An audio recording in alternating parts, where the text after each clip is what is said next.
Hoje vamos começar com algumas notícias que envolve também a Rússia, envolve o Brasil e notícias daqui do Japão. E vamos lá. Vocês sabiam que a Rússia ela está usando laser para defesa e ataque? A notícia foi dada pela Rússia e diz que as forças especiais da Rússia na guerra na Ucrânia estão usando lasers para destruírem os drones. Os drones hoje são empregados militarmente para apoio de artilharias, reconhecimento de áreas e ataques aéreos, sendo muito difíceis de serem detectados pelas defesas aéreas tradicionais. E não tem condições deles soltarem mísseis para destruir drones. E a melhor forma de detectá-los é o emprego de lasers. Mas o grande problema do laser é a sua potência, pois para se destruir um drone, fora a potência, tem as interferências atmosféricas, principalmente as nuvens, gente. Com as nuvens, a potência do drone ela cai mais ou menos em 50%. E a longa distância. Os Estados Unidos, há alguns anos atrás, eles testaram esses lasers com a destruição de vários drones e foi um sucesso, foi divulgado nas revistas do mundo militar, mas só que os Estados Unidos, aí todo mundo pergunta, por que os Estados Unidos não usa, então, os lasers contra os drones e vende?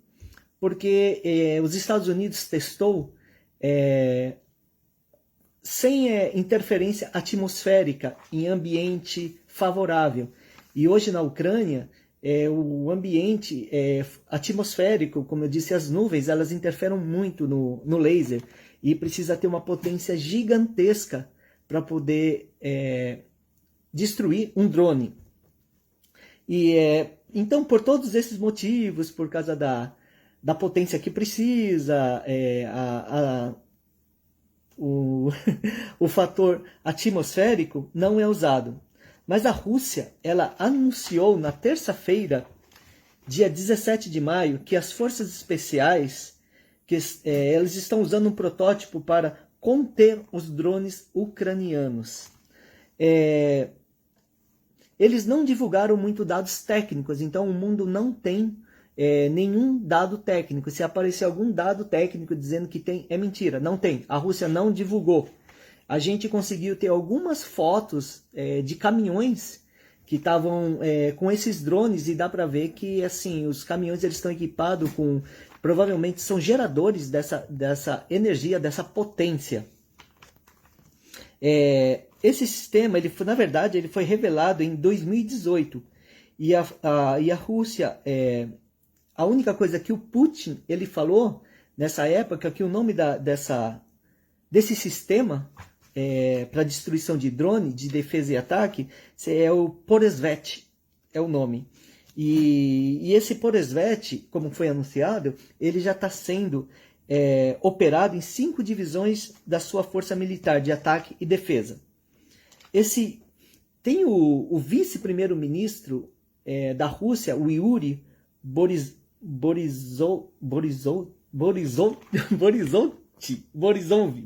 acho que é Borisov que fala.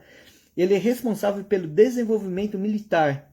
E há pouco tempo teve uma conferência em Moscou que ele anunciou que estava sendo empregado essas armas na Ucrânia, mas especificamente o sistema Zadira. Qual que é a diferença do sistema Zadira e o sistema Poresvet? O Poresvet ele se limita a cegar temporariamente o sistema óptico dos drones. O Zadira ele já consegue queimar e destruir fisicamente. E ele é um sistema que se mostra muito mais potente. O porquê que eu estou falando isso para vocês? Porque a Rússia ela sempre está um passo na frente de tecnologias militares, cibernética e um monte de outras tecnologias. Só para vocês terem ideia, a Rússia e a China elas estão há 10 anos na frente em relação a mísseis hipersônicos. Os Estados Unidos está atrás 10 anos. Vem cá, vem? Todo mundo sabe que assim, Israel ele tanto é um grande aliado do Ocidente, como ele é um aliado também, assim, entre aspas, também da Rússia. E toda vez que Israel, eles inventam algum equipamento militar, eles são muito bons no desenvolvimento, a Rússia vai lá e desenvolve sempre o melhor. Isso coloca a Rússia sempre na frente também de Israel. E agora vamos falar sobre o míssil francês, o Exocet. Há 42 anos atrás, a Argentina, ela atacou as Ilhas Malvinas para retomar, ela queria retomar as ilhas dos britânicos, porque os britânicos tinham tomado as Ilhas Malvinas. E nesses anos, nos anos 80, esse míssil francês, esse Exocet, era o melhor e mais letal, e o mais avançado do mundo, com capacidade de voar a mais de 1.000 quilômetros a poucos metros acima das ondas. Não era detectável pelos radares. E a tripulação ela não tinha tempo de fazer qualquer defesa contra esse míssil. E quando a Argentina atacou, eles tomaram as Malvinas, a força marinha dos Estados Unidos, da britânica, foram enviadas para essas ilhas. E na época, a Margaret Thatcher, ela conversou com o primeiro-ministro francês porque eles queriam dados desses mísseis, porque a Argentina só tinha 5 desses mísseis. O míssil era tão bom que eles ficavam preocupados com esses mísseis. Gente, por que eu estou falando para você desses mísseis? Vocês vão entender agora, nesse exato momento. Esses mísseis, a França, ela conseguiu desenvolver um míssil antinavio muito bom, sabe? E hoje a gente sabe que o mundo ele está meio esquisito. O Macron, presidente da França, ele tem ameaçado o Brasil, a Amazônia, um monte de coisa. E a gente não podemos esquecer que esse Exocet, ele é usado pelo Brasil em um número muito alto de mísseis. A Marinha brasileira usa esse míssil. Mas só que esse míssil, gente, ele tem um dispositivo que pode ser desligado. Um exemplo. Nessa época, quando os britânicos perguntaram para a França se ele tinha, o ministro da França, nos anos 80, negou que não tinha. Mas há pouco tempo, teve um evento onde foi falado sobre isso. Muita gente não percebeu, não deu atenção para isso. Mas assim, a França, ela sempre ela vai ter uma carta na manga com esses mísseis. Se usarem esses mísseis contra a força naval da França, ela simplesmente vai desligar esses mísseis. Esses mísseis não vão ter poder nenhum. Então fica um alerta aí para o Brasil e para a nossa Marinha brasileira. E que realmente a gente não precisa de mísseis, sabe? Com desenvolvimento, tecnologia francesa e tudo mais. Eu vou explicar para vocês no próximo assunto. O Brasil não precisa, de verdade que não precisa, gente. O Brasil, ele tem uma das melhores forças aéreas. A Marinha do Brasil não é ruim, tá? E vamos lembrar que o Brasil, a gente já fomos a primeira potência marítima mundial. Não vamos nunca esquecer disso, tá bom? Bom, gente, agora vamos entender o porquê que eu falei isso para vocês. Hoje, a Força Aérea Japonesa, ela quer se tornar novamente uma das mais fortes do mundo. E ela já chegou a ser e se podemos dizer que ela chegou a ficar em primeiro entre uma das mais fortes do mundo. O início da aviação japonesa aconteceu no século XX. E foi na época do Japão Imperial. Eles iniciaram um programa muito ambicioso para a produção em massa. E o objetivo dos japoneses foi sempre não depender do Ocidente, porque uma força aérea ela é muito eficaz para ataque e defesa. Um país sem uma força aérea muito bem estruturada, ele é vulnerável a muitos ataques e para sua própria defesa também. E na época, olha só, os japoneses, todo mundo pensa assim, o japonês ele é bom, gente, para copiar. Ele pega muito protótipo pronto, e ele copia, e ele desenvolve, ele trabalha e melhora. Isso é uma realidade. Aí todo mundo pensa que os japoneses desenvolveram esses aviões, mas é mentira, não é. Eles usaram protótipos franceses para começarem a sua fabricação de aviões japoneses. É muito diferente do que muita gente fala, que na época onde houve o eixo da Alemanha, Itália e Japão, da Segunda Guerra Mundial, o Japão recebeu tecnologia da Alemanha. Isso é mentira, não é verdade. Os japoneses começaram em 1916 com alguns modelos franceses. Foi daí que eles melhoraram. E em maio de 1925 foi fundado o primeiro corpo aéreo do Exército Imperial Japonês. Ao longo dos anos 20 e 30, permitiu o Japão uma evolução rápida, dando em 1941 ao Exército Imperial Japonês uma força aérea composta com quase 2.000 aviões e milhares de pilotos com muita experiência de combate. Vamos lembrar, gente, o porquê que o Japão ele teve pilotos muito habilidosos. Porque desde 1931, o Japão travava uma guerra exaustiva com a China. E todas essas experiências que eles tiveram na guerra deu para o Japão muita habilidade técnica e psicológica para os seus pilotos envolvidos direta e indiretamente com a construção militar de aviões. Com o final da guerra, em 1945, o Japão estava proibido de criar projetos aeronáuticos. Aí, na segunda metade do século XX, na Guerra Fria, os Estados Unidos eles começaram a dar mais liberdade para o Japão, porque nessa época o Japão começou a construir a Mitsubishi, ela começou a produção dos caça F-86 ocidental americano e o F-4 Phantom II. Até então, os Estados Unidos, dá para ver por que os Estados Unidos começou a dar mais liberdade para o Japão. Porque o Japão começou a construir os aviões americanos aqui. Isso era muito bom para a Guerra Fria para os Estados Unidos. Mas só que o primeiro caça de combate japonês foi desenvolvido e construído pela Mitsubishi em 1975. O F-1. Foi o primeiro caça supersônico, gente, que foi desenvolvido. E a Mitsubishi que desenvolveu esse caça. Ele foi totalmente projetado e produzido aqui no Japão. E depois desse caça, eles fizeram o caça, o F-2. Foi uma versão personalizada do F-16. E o Mitsubishi F-15J, que foi uma versão personalizada e melhorada do F-15 Igor. Então dá para ver claramente, sempre o Japão, na época dos Walkman, o Japão, a Sony, eles copiaram, melhoraram, diminuíram e deixaram pequeno, mais eficiente. O Japão ele sempre fez isso. Mas hoje, a partir dos anos 2020, quando a China anunciou seu expansionismo pela Ásia e a Coreia do Norte com desenvolvimento de mísseis cada vez mais potentes, o Japão ele se viu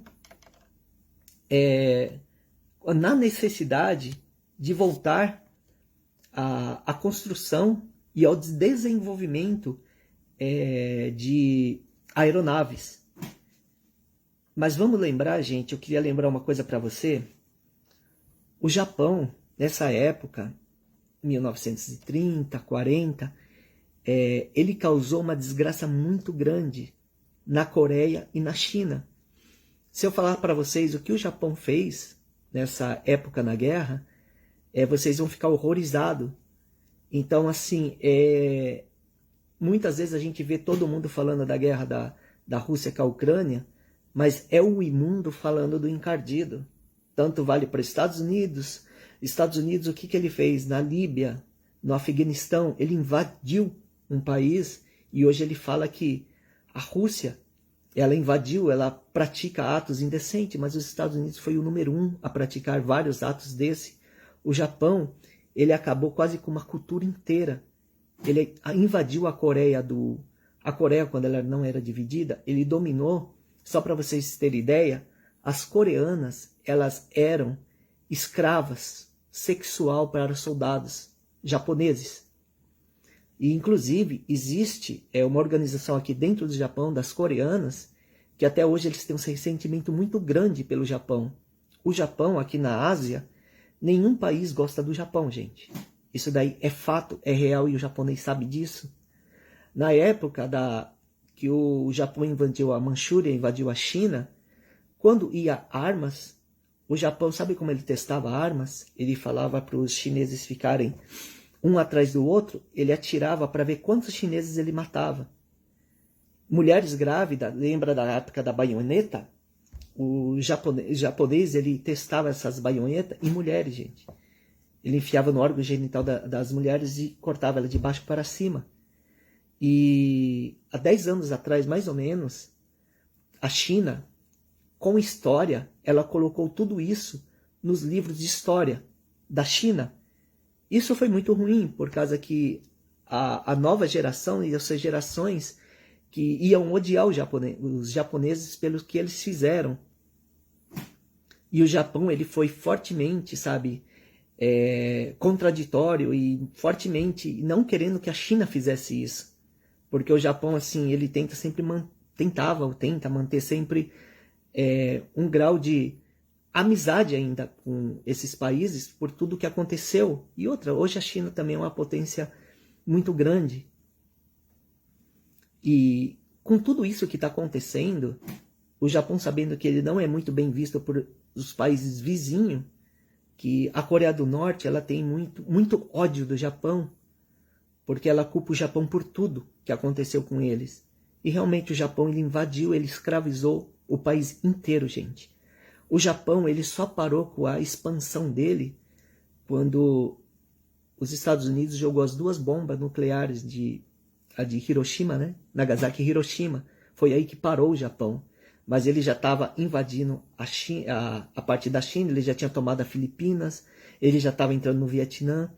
Então, assim, tem uma história muito triste do Japão. Mas vamos lembrar que o Japão os estados, eles sempre foram militares. O Japão sempre foi um país militarmente militar. E fez muita barbaridade na Segunda Guerra Mundial. E com tudo isso acontecendo, o Japão ele começou a desenvolver um caça moderno conhecido apenas como o FX. É um caça de 5ª geração com característica de 6ª geração. Mas a Mitsubishi ela começou a testar tecnologias furtivas no protótipo que se chama X2. Mas que esse protótipo ele voou pela primeira vez em 2016. Gente, a gente termina aqui falando um pouco sobre essas notícias para vocês saberem sobre as novas tecnologias que a Rússia está usando hoje, que no caso são os drones, laser para drones, que no caso é o Poresvet, que é uma tecnologia para cegar temporariamente esses drones, e o Zadira, que ele já tem a potência para destruir os drones.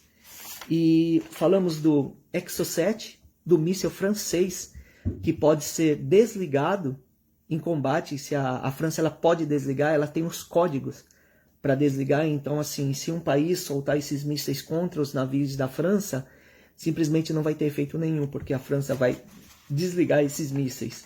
E falamos um pouco da Força Aérea Japonesa e da Segunda Guerra Mundial, e os novos caças que o Japão está desenvolvendo. E o que eu queria dizer para vocês é que como o Japão ele copiou o protótipo dos aviões franceses e teve um grande sucesso, o Brasil ele não fica atrás em nada. O Brasil são pessoas inteligentes, pessoas capacitadas que podem ir muito mais além do que qualquer país. É só o brasileiro começar a acreditar que ele pode, e ele é. Realmente o brasileiro é o melhor, gente.